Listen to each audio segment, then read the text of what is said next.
I'm going to show you how to build Sparklines just like this in Tableau.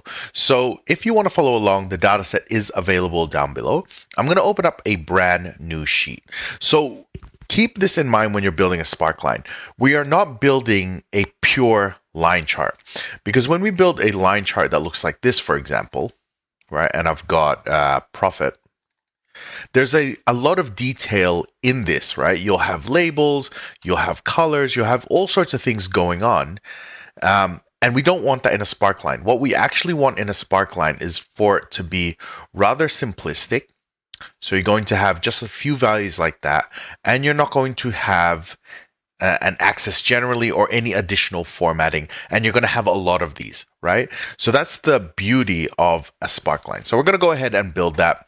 Let's bring profit into rows, and what we're going to do is we're going to build the first line chart. So I'm going to do that, and then I'm going to bring in order date. I'm going to use the right click drag method, right? So just right clicking with your mouse and dropping it into columns. And from there, I'm going to select quarter.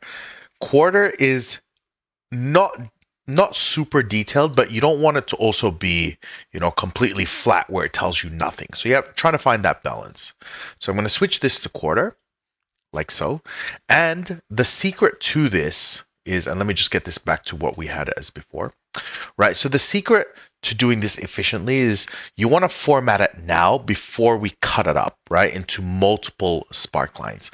So the first thing is we're going to add some labels. So let me drop profit into label right here. Excuse me. And we don't want every single one of these labels. So I'm going to click here on label and go min max. Now you can do the minimum maximum value. You can do the start and the last value. It's completely up to you. You can show just the maximum. It's completely up to you. All right, so we have the two values there. We also want to simplify the representation here. So I'm going to right click here, format. And here in numbers, instead of it just being automatic, we want it to be currency custom. We're going to get rid of the decimal places and switch this to thousands, right? So it's a very simple view, like so. Okay, now we're going to get rid of this header because we don't need it. That's already shown by the range. Again, we're not trying to show detail. We're just trying to show some really basic things. This date field, generally we don't show it. Instead, we'll say in the title, this is from this time period to this time period. Okay. Then you're going to have a whole bunch of formatting that's kind of hidden in there. We want to clear that out now. So we're going to go format.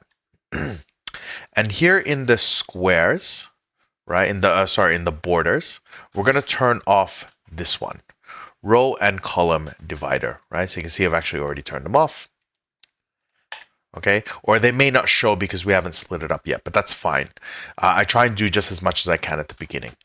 And then here in the grid lines, we just want to turn off the 0 line. All right, so that's off. So that's our kind of cleanest representation. Now we can cut it up. So I'm going to bring in subcategory into the columns. And now here's the problem that you see right away. You've just got too many Sparklines covering too much of an area, okay? So we're going to limit this. So if I bring in category into the filters, and I'm only going to filter for technology. And when I do that, you can see we've got a lot less. It's a little bit easier to take in. From here, if you're, for example, a manager, you can basically go, all right, well, we're ranging from 1 to 6,000, probably sitting at about, 4,000-ish. That's it. That's the full story. And you can see, well, there's a general upward trend. That's it, right? Here you can say, well, there was a big swing here. What's going on? Okay, there's a massive drop here where it's our lowest that we've ever been, right? It did recover for a bit, but it's still on a downward trend. What is going on? So it's really quick information. We're also going to split this by segment and drop that into rows. And so now we have 4 sets of Sparklines. So it's really that simple to put these things together. We want to color them just to kind of let you distinguish between them. So I'm going to drop subcategory, where's my square? Here into color. So subcategory into color. Okay, so each one of these is different. And like I said before, these lines, we really don't want them. So we're going to right click and format here into the borders. And you can see this is now filled in, and we're going to turn these off. So none and none. Okay, now I don't know if you can see it, but there's a really faint grid line there. So I'm going to go here into the grid, this one right here, rows. I'm going to turn this one off. Okay, and if you want, you can even get rid of this label. You can get rid of that label. Okay, and there you have your sparklines. Right? So very easy to put together. By the way, I teach all of this as well as heaps more custom visualizations on my website at Jellyman Education. So be sure to check that out. If you have other problems or videos you guys want me to film, please leave me a comment. And that is it. I hope you guys enjoyed this video, and I will see you next time.